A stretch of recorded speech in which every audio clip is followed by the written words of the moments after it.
প্রিয় দর্শক, আশা করছি সকলে ভালো আছেন। আমরা এই মুহূর্তে অবস্থান করছি ওকে হোমস লিমিটেড ডেভেলপার কোম্পানির একটি রানিং প্রজেক্টটির বর্তমান 7 তলার রড বাইন্ডিং এর কাজ চলছে।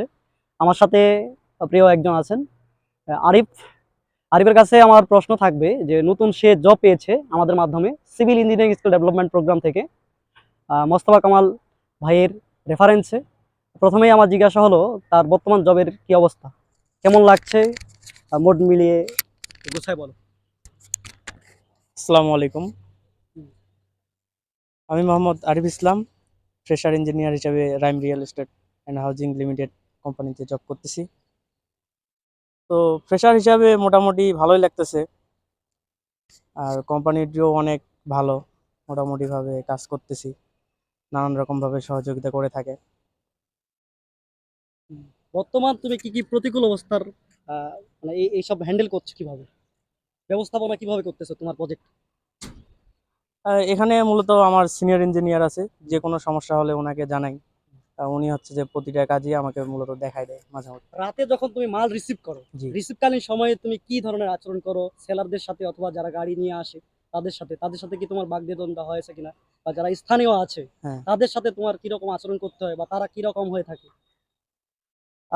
মাল রিসিভের ক্ষেত্রে দেখা যাচ্ছে যে কোম্পানি থেকে আগেই আমাদের জানানো হয় যে আজকে আপনার অমুক মালটি আসবে, ধরেন টাইলস বা বালি সিমেন্ট খোয়া যেটাই আসুক, আগে থেকে জানানো হয় এবং ড্রাইভারের নাম্বার দেওয়া থাকে।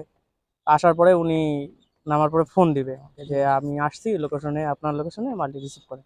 মাল নামানোর পরে ওনাদের হচ্ছে যে পুরো মালটি বোঝায় পাওয়ার পর কোম্পানিকে ফোন দিয়ে বললাম যে স্যার আমি মালটি রিসিভ করছি, পেয়েছি। মাল যখন আপনি রিসিভ করেন জি। তখন রিসিভকালীন সময়ে আপনি কি কি চেক করেন?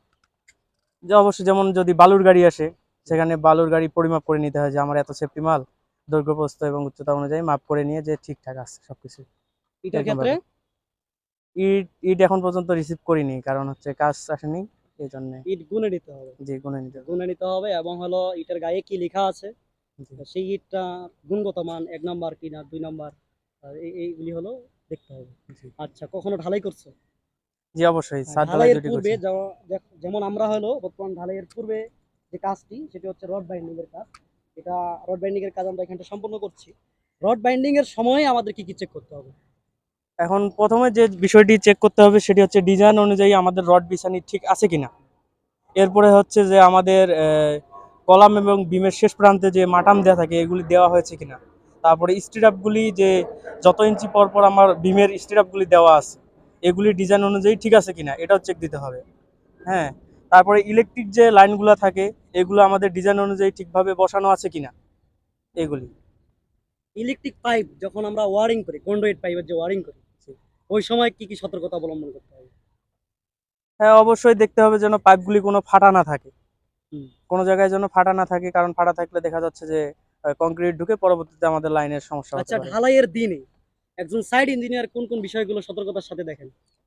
অবশ্যই যে আমাদের কংক্রিটের রেশিও ঠিক আছে কিনা, একটা আমাদের যে রেশিও দেওয়া থাকে সেটা ঠিক আছে কিনা, এবং কি নিচে একজন লোক রাখতে হবে অবশ্যই, হুম। যে কয় কড়াই হচ্ছে ইয়া বালু দিতেছে বা পাথর দিতেছে এই জিনিসটা সবসময় নোটে রাখতে হবে।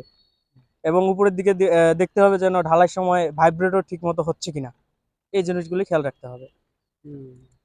আচ্ছা, ঢালাইয়ের কাজ সম্পূর্ণ হলো। জি। এরপরে যে চ্যাপ্টারটি বা যে কাজটি আসে সেটার নাম হলো কিউরিং। কিউরিং করা। কিউরিং আমরা কত ঘন্টা কিউরিং পর আমরা শুরু করব? 6 থেকে 8 ঘন্টা পর শুরু করতে পারি, এবং সর্বোচ্চ কংক্রিটের আমরা 28 দিন পর্যন্ত কিউরিং করতে পারি, তাহলে আমাদের কংক্রিটটা হচ্ছে পূর্ণ শক্তি অর্জন করে।